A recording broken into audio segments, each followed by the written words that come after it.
ஐயா ஒரே சீன்ல அழிவும் இருக்கு, காப்பாற்றப்படுதலும் இருக்கு.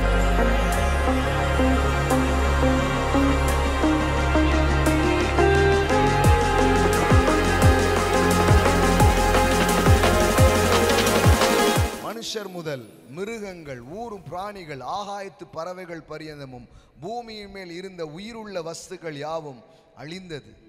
அழிந்ததுன்னா எல்லாம் அழிஞ்சிருச்சு இல்லை, தேவையில்லாததெல்லாம் என்ன பண்ணிட்டாரு, குப்பையை கொளுத்தியாச்சு.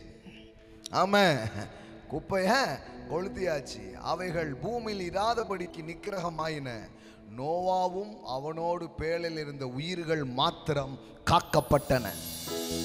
ஐயா ஒரே சீன்ல அழிவும் இருக்கு, காப்பாற்றப்படுதலும் இருக்கு. அந்த பேலை தான் இயேசுயா, அந்த பேலை தான் சிலுவை.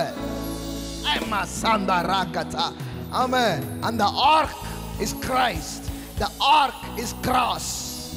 ஆமென். மரத்தை வெட்டி அதன் கட்டைகளை உண்டு பண்ணி ஆணிகளை அடிச்சு ஒரு பேழையை பண்ணாம பாருங்களேன், அந்த பேலை தான் சிலுவை. அந்த பேலை தான் சிலுவை. இயேசு ஆணிகள் அடிக்கப்பட்டு ரத்தம் சிந்தி ரத்தம் சொட்ட சொட்ட உங்களுக்காக தொங்கினாரு பாருங்க. அதுல ரெண்டு நடந்திருக்குது. ரத்தம் ரெண்டு வேலையை செஞ்சிருக்குதுயா. ஒன்னு கெட்டதை அழிச்சு கெட்ட உங்களை வாழ வைக்கும். எத்தனை பேர் காலையில இந்த வெளிப்பாடு வருகிறது, சிலுவையை பற்றி இந்த வெளிப்பாடு. ஆமென். ஒரே மருந்து டாக்டர் கொடுக்குறாங்க, அந்த ஒரு மருந்துல ரெண்டு வேலை நடக்குது. ஒன்னு கிருமியெல்லாம் அழிக்குது, அழிஞ்சு போயிருவேன்னு நினைக்கிறவன் வாழ்றான்.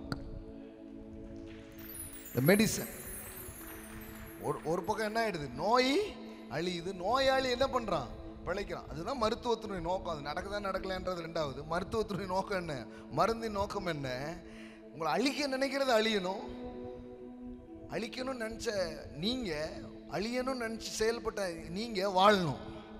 அதான் மருந்தினுடைய நோக்கம். நான் சொல்றேன், இயேசுவினுடைய ரத்தம் ரெண்டையும் செய்து, ஒரு பக்கம் பிசாசுக்கு பயங்கரமாகவும் உங்களுக்கு பாதுகாப்பாகவும் இருக்கு. ஆமென்.